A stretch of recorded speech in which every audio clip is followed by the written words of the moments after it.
Au lendemain du premier tour des élections départementales en France, l'UMP et ses alliés centristes sont en tête. Le FN en deuxième position et le PS en troisième place avec 3% de moins qu'en 2011. De quoi réjouir Nicolas Sarkozy, car en termes de sièges, cela veut dire que 220 conseillers de droite sont déjà élus. La droite est donc bien placée pour conserver sa quarantaine de départements et en prendre au minimum une quinzaine à la gauche lors du second tour.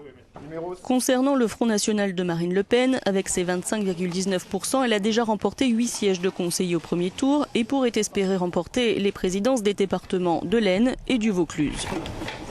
J'avais dit très clairement 20.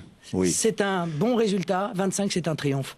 Parce que réussir à faire le même score dans une élection locale où nous n'avons pas de sortant, où nous n'avons aucune implantation locale, le même score qu'aux européennes, qui est une élection nationale, ce serait extraordinaire. Nous faisons 360 000 voix de plus qu'aux européennes.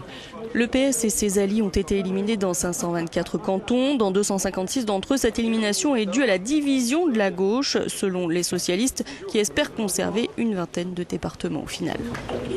Il y a un deuxième tour, il faut mobiliser les abstentionnistes et il faut rassembler la gauche qui était trop dispersée, trop divisée au premier tour pour garder un maximum de cantons et pour garder un maximum de départements.